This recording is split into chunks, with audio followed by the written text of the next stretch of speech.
আসসালামু আলাইকুম রহমতুল্লাহি ওয়া বারাকাতুহু নাহমাদুহু ওয়া নুসাল্লি আলা রাসূলিল কারীম আম্মা বা'দ। কোরআনের শব্দার্থ শিখি অক্রিয়াপদের আজকে আমাদের ২০ নম্বর পর্বে আমরা ৩২১ নম্বর শব্দ থেকে ৩৪০ নম্বর শব্দ পর্যন্ত অর্থাৎ ২০টি শব্দ শিখব ইনশাআল্লাহ। এই ২০টি শব্দ কোরআনে ব্যবহার হয়েছে ৩৬৫ বার। ৩২১ নম্বর শব্দ মাররতুন, মাররতুন অথবা মাররহ, মাররহ অর্থ হচ্ছে একবার, মাররহ বা মাররতুন একবার। এটি কোরআনে এসেছে ১৯ বার। মাররতুন বা মাররহ, মাররহ একবার। এখানে মনে রাখতে হবে যখন ওয়াকফের অবস্থায়, ওয়াকফ মানে হচ্ছে থামা, যখন আমরা থামবো ওইখানে সর্বশেষ যদি গুলতা হয় তখন এটা হা পরিবর্তন হয়ে যাবে হায়। তো এর জন্য মাররহ, মাররহ একবার। সবিরুন, সবিরুন স লম্বা হবে সবিরুন অথবা সবির, সবিরুন অর্থ হচ্ছে ধৈর্যশীল, সবিরুন ধৈর্যশীল। এটিও কোরআনে এসেছে ১৯ বার। তয়রুন, তয়রুন, তয়রুন, তয়রুন অথবা তয়ির, তয়ির অর্থ হচ্ছে পাখি। যেরকম সূরা ফিলের মধ্যে আমরা পড়ে থাকি তয়রন আবাবিল, আবাবিল পাখি। তয়ির বা তয়রুন, তয়রুন অর্থ হচ্ছে পাখি। এটি কোরআনে এসেছে ১৯ বার। জিনাতুন, জিনাতুন বা জিনাহ, জিনাতুন বা জিনাহ ওয়াকফ করলে এই গুলতাটাকে আমরা হা বানিয়ে ফেলবো। জিনাহ, জিনাহ অর্থ হচ্ছে শোভা, সৌন্দর্য, চাকচিক্য। জিনাহ শোভা, সৌন্দর্য, চাকচিক্য। এটি কোরআনে এসেছে ১৯ বার। দা, দা লম্বা হবে জবর পরে খেলালিফ মদের হরফ। যারা মদের নিয়মগুলো জানেন না আমাদের প্লেলিস্টে গিয়ে দেখবেন ১০ দিনের মদ শিক্ষা একটি কোর্স রয়েছে, ওইখানে কোরআনের যত মদ রয়েছে ওইখানে আমাদের ক্লাস করা হয়েছে। দা অর্থ হচ্ছে অধিকারী, সম্পন্ন বা বিশিষ্ট। এটি কোরআন এসেছে ১৮ বার। যাকারহ, যাকারুন, যাকারুন বা যাকার, যাকারুন বা যাকার, যাকার, যাকার অর্থ হচ্ছে পুরুষ বা ছেলে। এটি কোরআনে এসেছে ১৮ বার। ইজান, ই ইজান, ইজান, ইজান, ইজান, ইজান, ইজান অর্থ হচ্ছে যখন, তখন, তাহলে, অথবর। এটি কোরআনে এসেছে ১৮ বার। ইনসান বা ইংস, ইংস আমরা বললে ইনসান মানুষ, এটা আমরা অনেকেই জানি। ইনসান মানুষ, ইংস, ইংস অর্থ হচ্ছে মানুষ। এটা কোরআনে এসেছে ১৮ বার। আমা, আমা, আমা অর্থ হচ্ছে অন্ধ। আমা অন্ধ, আমা অন্ধ। এটি কোরআনে এসেছে ১৮ বার। উযুনুন, উ জু নুন, উযুনুন অথবা উযুন, উযুন, উযুন, উযুনুন ওয়াকফ করে পড়লে উযুন। ওয়াকফের সময় আমরা আগে একটা নিয়ম বলেছি, গোল তা থাকলে ওটা হা হয়ে যাবে। আবার ওয়াকফের সময় এক জবর, এক জির, এক পেশ, দু জির, দুই পেশ, দুই জবর ব্যতীত এক জবর, এক জির, এক পেশ, দু জির, দু পেশ যদি ওয়াকফের সময় সর্বশেষ হরফের উপরে হয় তখন ওইটাকে মাইনাস, এখানে আপনার সাকিন হয়ে যাবে, বাত হয়ে যাবে। এটা উজুন, উ জুন অথবা উজুনুন ওয়াকফ না করে বললে অর্থ হচ্ছে কান। উজুনুন কান, উজুনুন কান, উজুনুন কান। খুব ভালো করে পড়তে হবে, অনেক বেশি পড়তে হবে। এতে কোরআন এসেছে ২৮ বার।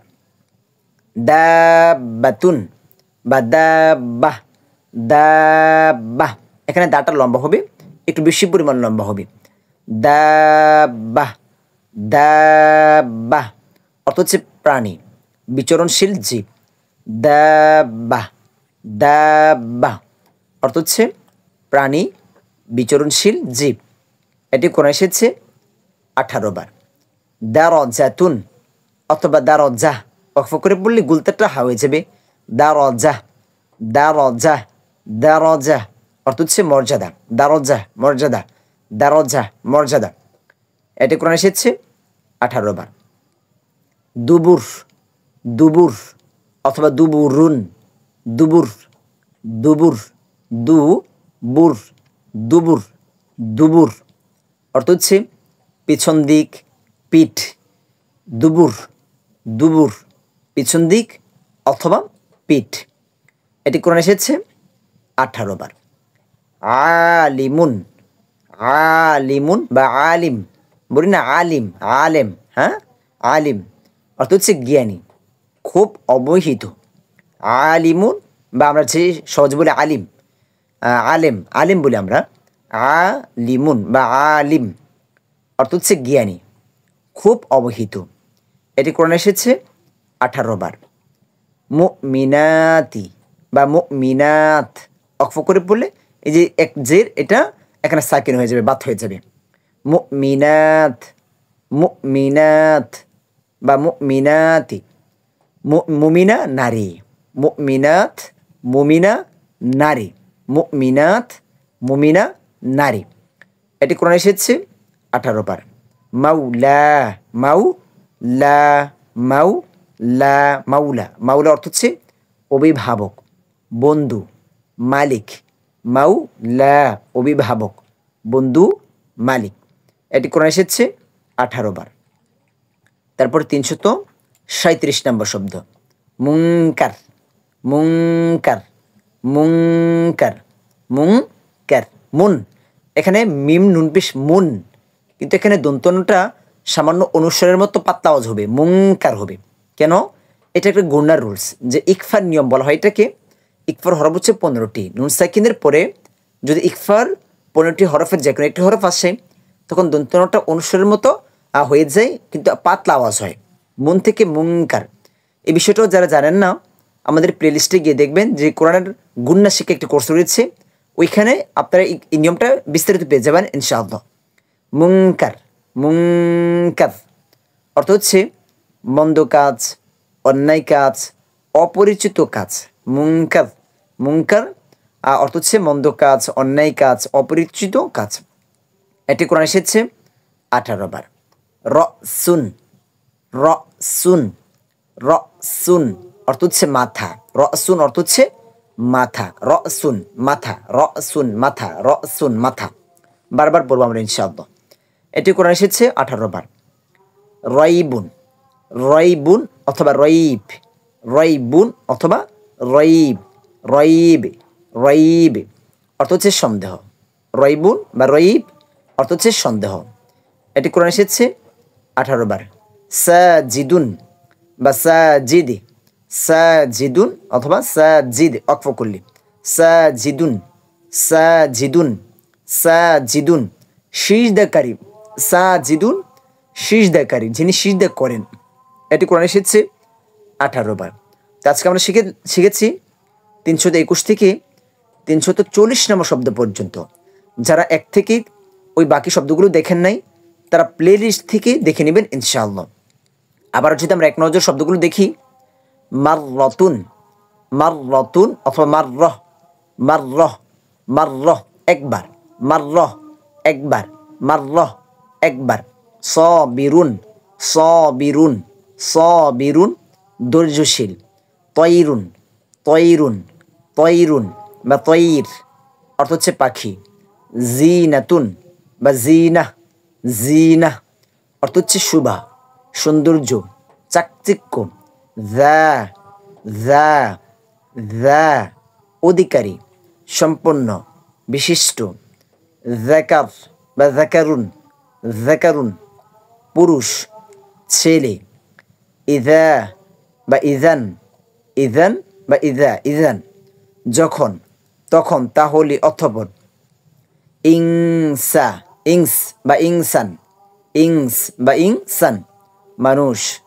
আ'মা, আ'মা, আ'মা অন্ধ। উজুনুন, উজুনুন, উজুনুন কান। দাব্বাতুন বা দাব্বাহ, দাব্বাহ, দাব্বাহ প্রাণী বিচরণশীল জীব।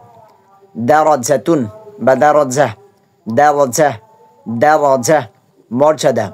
দুবুর, দুবুর, দুবুর পিছন দিক বা পিঠ। আলিমুন, আলিমুন বা আলিম জ্ঞানী খুব অবিহিত। মুমিনাত, মুমিনাত, মুমিনাত মুমিনা নারী।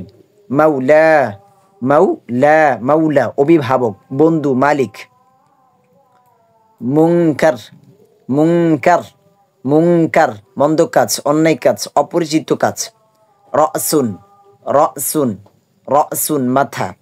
রয়বুন বা রয়িব, রয়বুন সন্দেহ। সাজিদুন, সাজিদুন সিজদাকারী। তো এই হচ্ছে আমাদের আজকের 20টি শব্দ। 20টি শব্দ বাসে খুব ভালো করে পড়তে হবে। প্রতিটি শব্দ আমরা হাঁটতেছি, বসে আছি, শব্দগুলোকে বারবার পড়ার চেষ্টা করব, এমনভাবে মুখস্থ করব যখনই এই শব্দটি আমি দেখব বা শুনতে পাবো সাথে সাথে যেন আমি অর্থ বলতে পারি। এমন যেন না হয় যে আমি কয়েকবার পড়েছি, কিছু সময় আমার মনে রয়েছে, কিন্তু কিছুক্ষণ সময় অতিক্রম করার পর আমি শব্দটি শোনার পর আর আমি অর্থ বলতে পারতেছি না। এমন যেন না হয়। আমরা খুব ভালো করে পড়ব ইনশাআল্লাহ।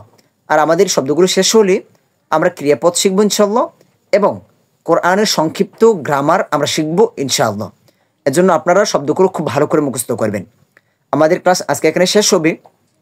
আপনাদের কাছে যদি আমাদের এই ক্লাসগুলো ভালো লেগে থাকে, উপকার হয়ে থাকে, তাহলে অবশ্যই আপনাদের কাছে আমাদের রিকোয়েস্ট থাকবে যেন অন্যান্য ভাইয়েরা উপকার লাভ করতে পারে, কোরআনকে বুঝে পড়তে পারে।